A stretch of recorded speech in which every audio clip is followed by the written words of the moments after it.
توجہ ہے سب کی؟ دیکھیے بسم اللہ الرحمن الرحیم وبعد بعد هذه القصہ، اور اس قصے کے بعد کہتے ہیں نا اما بعد، خطبے کے بعد، ویسے ہی اس قصے کے بعد کیا حاصل ہوتا ہے وہ اب یہاں سے بتا رہے ہیں۔ فإنه لم تحظى فضيلة من الفضائل بما حظيت به فضيلة الصدق من التحبيب فيها والحث على التزامها. فإنه لم تحظى، تحظى یہ ماضی ہے کہ مضارع ہے؟ مضارع ہے نا؟ کون سے باب سے ہے؟ سمیع سے، حضیہ یحظى۔ تحظى آخر میں یا تھی اور لم کی وجہ سے، یعنی حرف علت کیا ہے؟ یا جو حرف علت ہے وہ لم کی وجہ سے گر گیا کہ لم حروف کون سے حروف میں سے ہے؟ جازمہ سے ہے۔ تو اگر حرف علت نہ ہو تب تو ساکن ہوتا ہے، جزم کرتا ہے لم، اور اگر ہوتا ہے تو اس کو گرا دیتا ہے۔ تو اس یہاں سے جو ہے حرف علت گر گیا۔ فضیلۃ من الفضائل، فضیلہ معنی آتا ہے خوبی، کوئی جمع کیا ہے؟ فضائل، جیسا کہ آگے آ رہا ہے فضیلۃ من الفضائل، تو فضیلۃ خوبی، فضائل خوبیاں۔ حضیت مؤنث کا صیغہ ہے۔ فضیلۃ الصدق، صدق کی خوبی۔ تحبیب محبوبیت، پسندیدگی۔ ترجمہ دیکھیے فإنه لم تحظى فضیلۃ من الفضائل، یقیناً خوبیوں میں سے کسی خوبی نے وہ مقام و محبوبیت حاصل نہیں کی جو مقام صدق کی خوبی کو حاصل ہوا۔ توجہ ہے؟ یقیناً فضائل میں سے کسی فضیلت نے، اب آ جائیں گے در من التحبیب فیہا، فیہا میں جو ہا مؤنث کی ضمیر ہے اس کا مرجع کون ہے؟ فضیلۃ الصدق، فضیلہ۔ بس یقیناً فضائل میں سے کسی فضیلت نے، خوبیوں میں سے کسی خوبی نے وہ مقام و محبوبیت حاصل نہیں کی جو مقام و محبوبیت صدق کی خوبی کو حاصل ہوئی۔ سمجھیں؟ والحث علی التزامها، حث مانے ابھارنا، اور جس قدر سچائی کی خوبی کو لازم پکڑنے پر ابھارا گیا اتنا کسی پر بھی ابھارا نہیں گیا ہے۔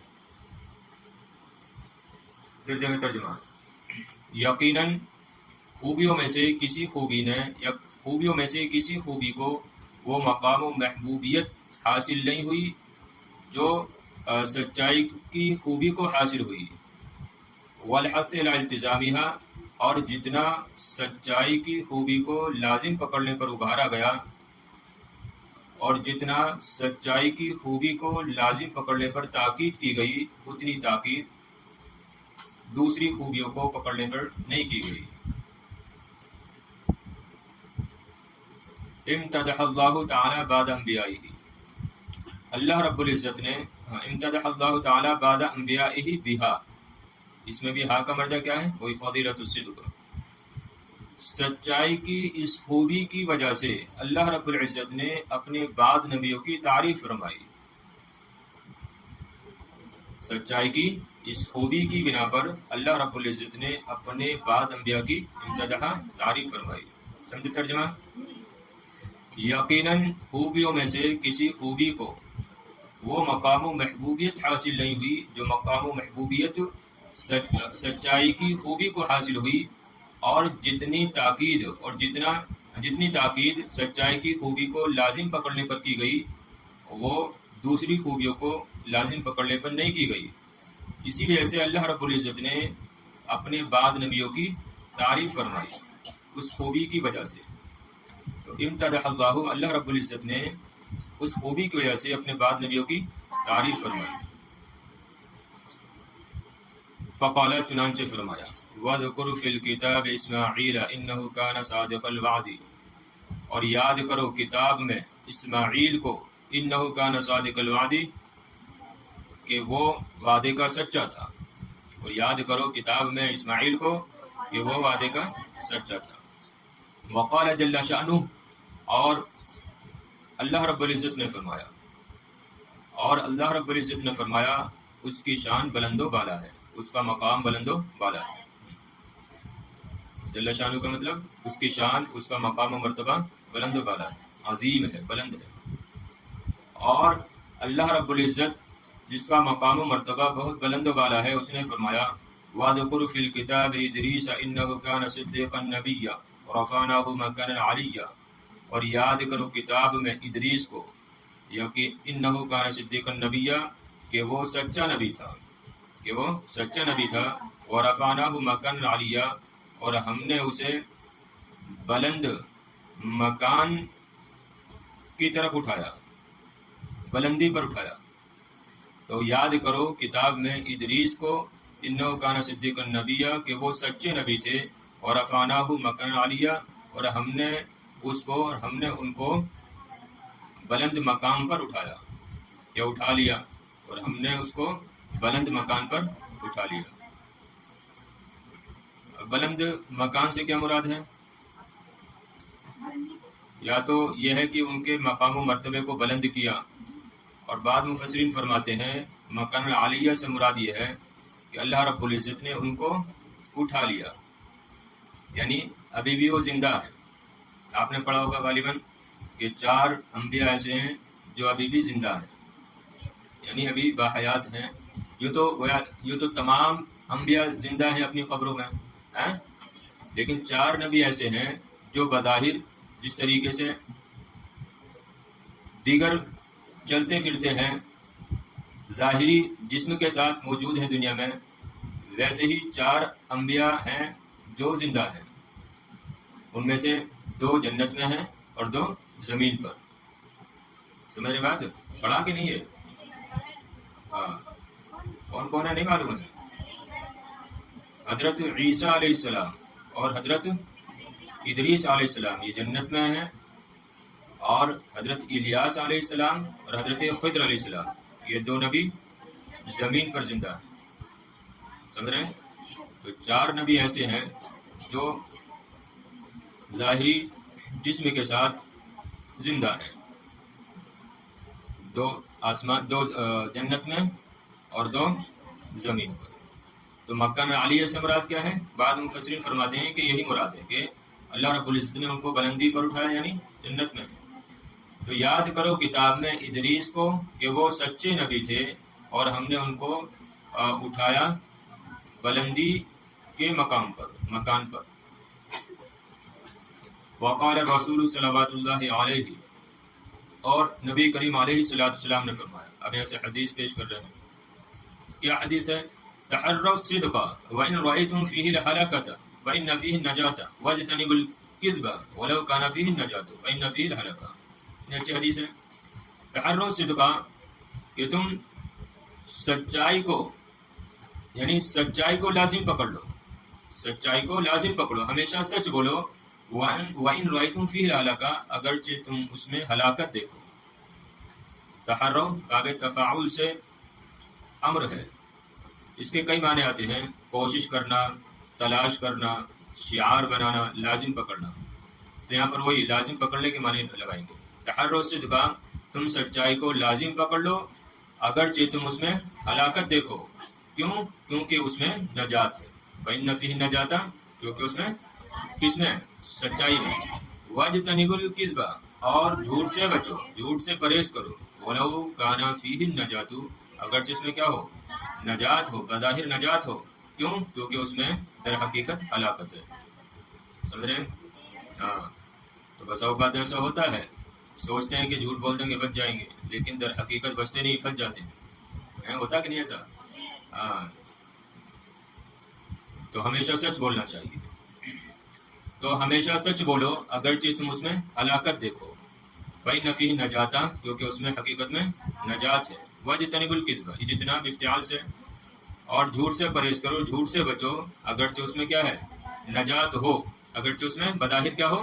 نجات ہو، لیکن در حقیقت اس میں کیا ہے؟ ہلاکت ہے.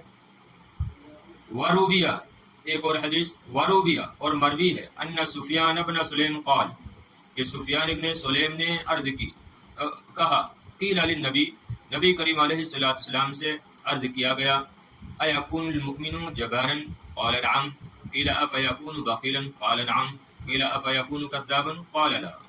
دیکھیے کتنی بڑی بات ہے. تو مروی ہے کہ سفیان بن سلیم نے کہا نبی کریم علیہ الصلوۃ والسلام سے معلوم کیا گیا کیا مومن بزدل ہو سکتا ہے؟ جبانن بزدل ضد الشجاع.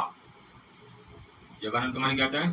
ضد الشجاع یعنی جو بہادر نہ ہو. جبان کسے کہتے ہیں؟ جو بہادر نہ ہو. تو بہادر نہ ہو یعنی جو بزدل ہو, ہے کہ نہیں؟ جو بزدل ہو. جبان جوان نہیں, با کے ساتھ جبان, اور زبان بھی نہیں, جبان جیم کے ساتھ. تو ایکون المؤمن جبانا کیا مومن بزدل ہو سکتا ہے؟ قال نعم نبی کریم علیہ الصلوۃ والسلام نے فرمایا ہاں. کہا گیا کیا بخیل ہو سکتا ہے؟ افیکون المؤمن بخیلا. کہا گیا کیا مومن بخیل ہو سکتا ہے؟ قال نعم آپ نے فرمایا ہاں ہو سکتا ہے. قیلا کہا گیا افیکون کذابا کیا مومن جھوٹا ہو سکتا ہے؟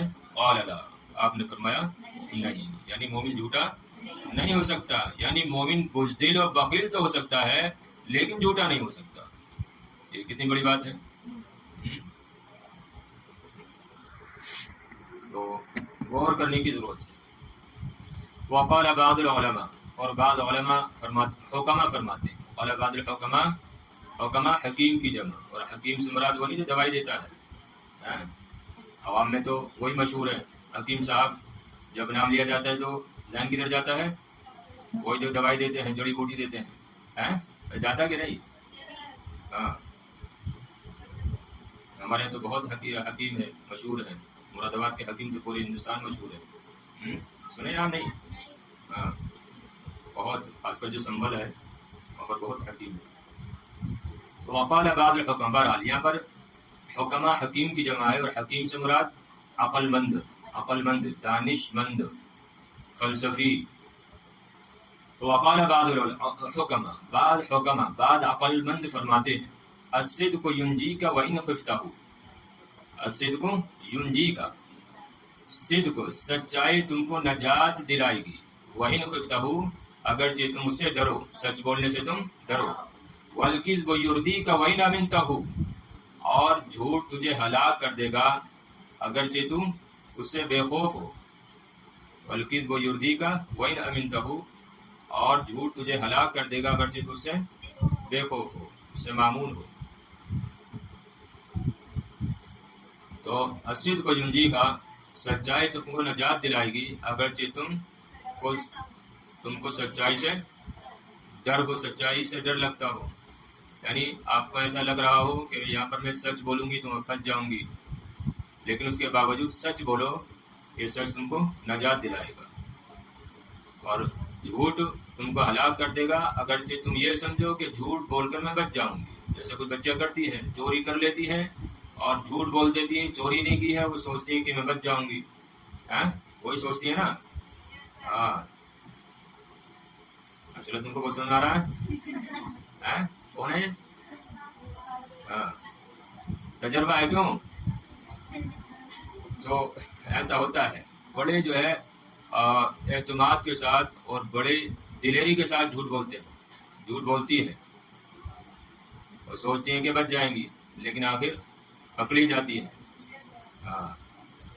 تو بعض دانش مند, دانشور, عقل مند کہتے ہیں, کہا ہے کہ سچائی تم کو نجات دلائے گی اگرچہ تم اس سے ڈرو, اور جھوٹ تم کو ہلاک کر دے گا اگرچہ تم اس سے بے خوف ہو. وقیلا, اور کہا گیا صدق اللسان اول السعادہ, صدق اللسان اول السعادہ, کہ زبان کی سچائی, زبان کی سچائی اول السعادہ پہلی خوش نصیبی ہے, پہلی سعادت ہے. ٹھیک ہے, یا اول بہترین بھی لگا سکتے ہیں کہ زبان کا سچ ہونا بہترین کامیابی ہے. سمجھ رہے ہیں؟ اول کا معنی بہترین بھی آتا ہے, کہتے نہیں اول نمبر ہے, یعنی یہ بہترین ہے, عمدہ ہے. جیسے جو مال منڈیوں میں جاتا ہے جو بہتر ہوتا ہے اس کو کیا کہتے ہیں؟ ایک نمبر. جو بہترین ہوتا ہے اس کو ایک نمبر کہتے ہیں, اور جو گھٹیا ہوتا ہے اس کو دو نمبر کہتے ہیں. جنہوں نے دو نمبر کہتے ہیں اس کو, ہے نا ایسا. تو صدق اللسان, زبان کا سچا ہونا, یہ بہترین خوبی ہے, بہترین خوش بختی ہے اور بہترین سعادت مندی ہے. والکذب جماع کل شر, والکذب جماع کل شر. جماع, ایک تو جماع فقہ کی کتابوں پڑھتی ہیں, یہاں مراد وہ جماع نہیں ہے, یہاں پر مراد کیا ہے؟ اصل کے معنی میں ہے جماع. تو والکذب جماع کل شر, اور جھوٹ یہ ہر شر کی اصل ہے, ہر شر کی جڑ ہے. جڑ لگا لو کیونکہ اصل آگے بھی آ رہا ہے, اس کا اصل لگا لینا, جماع کا جڑ لگا لیں. تو والکذب جماع کل شر, اور جھوٹ بولنا اور جھوٹ ہر برائی کی جڑ ہے. کل شر ہر برائی کی جڑ ہے. وَأَصْلُ كُلِّ ذَمٍّ, ذم اس کا معنی برائی, اور ہر برائی کی اصل ہے, اور جھوٹ ہر برائی کی اصل ہے. کیوں؟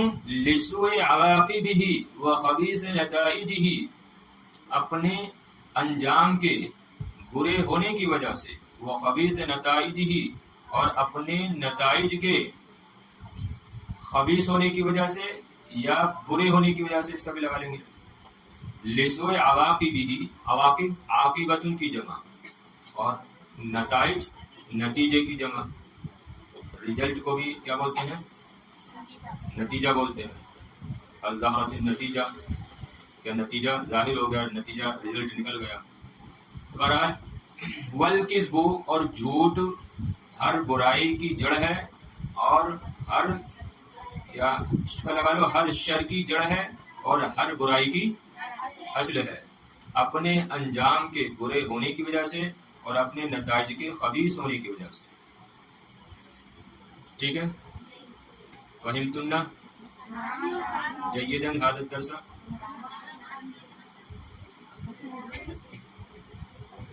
نکتفی علی هذا القدر او نکمل. ماذا رأيكن؟ هل نکتفی على هذا القدر او نکمل؟